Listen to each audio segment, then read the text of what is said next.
अब ये संवहनी वर्षा क्या होती है? तो कुछ नहीं, दिन के 4 बजे तक अगर किसी स्थान का तापमान बहुत ज्यादा हो जाए तो आसपास के स्थानों से, कोई सागर वागर से नहीं, आसपास के जमीनी भाग से, मान लीजिए आपके मोहल्ले में ही लोग ज्यादा एसी चलाते हैं और आसपास ऐसे 10-20 मोहल्ले हैं जहां बहुत अमीर लोग रहते हैं और बहुत एसी चलाते हैं, तो एसी का जो एग्जॉस्ट है वो इतनी गर्म हवा छोड़ रहा है कि आपके 10 मोहल्लों का तापमान आसपास के 10-20 मोहल्लों से ज्यादा है। तो उन मोहल्लों से आपके मोहल्लों की ओर हवाएं चलने लगती हैं। आपके मोहल्ले का तापमान चूंकि ज्यादा है, वहां ज्यादा गर्म हो जाती हैं। ज्यादा गर्म हो जाती हैं इसलिए ज्यादा ऊपर चली जाती हैं, और ज्यादा ऊपर चली जाती हैं इसलिए ज्यादा ठंडी हो जाती हैं। ज्यादा ठंडी होती हैं तो बड़ा मेघ बनता है, और बड़ा मेघ बनता है तो 2 घंटे तेजी से बारिश करा देता है। सच बताना, आप सभी ने ये जीवन में महसूस करा है या नहीं कि कभी कभार गर्मियों में दिन के समय इतनी तेज गर्मी पड़ती है कि शाम के समय तेजी से हवाएं चलने लगती हैं, बिजली तड़कने की आवाज आती है, अचानक से एक मेघ आता है, तेज बारिश कराता है, बारिश कराते ही चला जाता है। 2 घंटे की बारिश और सब कुछ पहले जैसा। हिंदी मूवीज का एकदम फेमस सीन, दिन के समय अमिताभ बच्चन बेहद काम करेंगे, शाम के समय विलन की एंट्री होने के साथ माता राम को किडनैप करने का कार्य किया जाएगा, खिड़की दरवाजे तेजी से बजेंगे, जो हमारे अमिताभ बच्चन भाई साहब हैं उनको इंट्यूशन आएगा कि उनकी माँ कैसी है, अचानक वो माँ की याद में भागना शुरू करेंगे और फिर से उन्हें जो है वो इंट्यूशन आएगा कि माँ को कुछ हो तो नहीं गया, बिजली चमकने की आवाज, विलन माता राम को खींच कर ले जाते हुए, फिर अमिताभ बच्चन की एंट्री और दोनों की लड़ाई, और दोनों की लड़ाई बारिश होते हुए, बारिश बंद, हीरो बिल्कुल फ्लैट हो जाए, सॉरी वो विलन जो है बिल्कुल जमीन दोष हो जाएगा, अमिताभ बच्चन अपनी माता राम को लेकर वापस। Sequence of event in convectional rainfall, संवहनी वर्षा में घटित होने वाली घटनाओं का सही क्रम। दिन के समय तापमान ज्यादा, तीव्र वेग से पवन प्रवाह के कारण मेघ का निर्माण और त्वरित झंझा, और अंततः इज बारिश, शॉर्ट टर्म हैवी रेनफॉल। ठीक, ये संवहनी वर्षा है। उत्तर भारत के विशाल मैदान में जब सिर के ऊपर आईटीसीजेड आकर खड़ा हो जाता है तब होती है।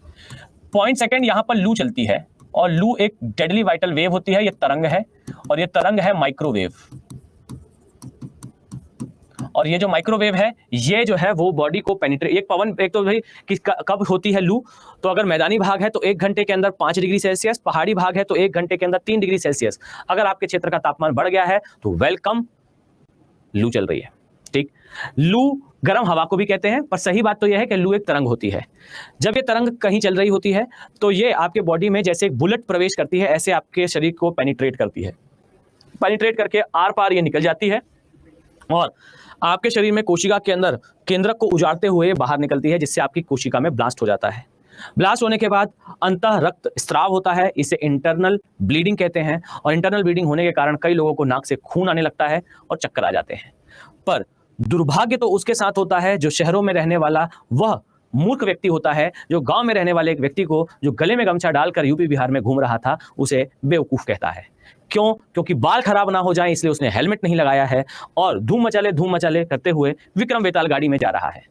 लू चली, लू ने जो कार्य एक सामान्य व्यक्ति के शरीर के साथ करा वही इस विक्रम बेताल के साथ भी करा। लू जो है वो माइंड, दिमाग, मस्तिष्क पर भी असर डालती है।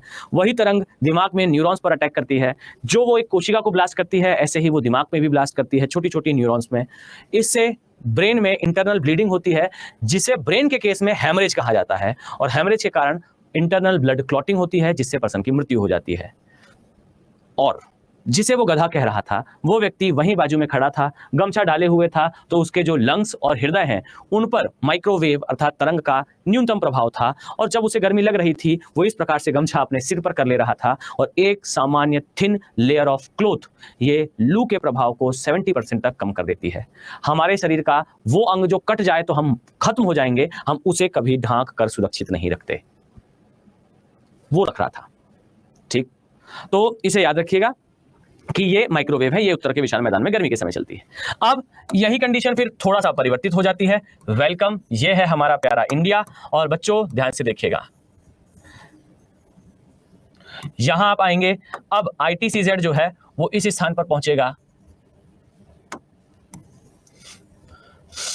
अब आईटीसीजेड जो है वो इस स्थान पर पूरी तरह से विराजमान है। आईटीसीजेड के विराजमान होने से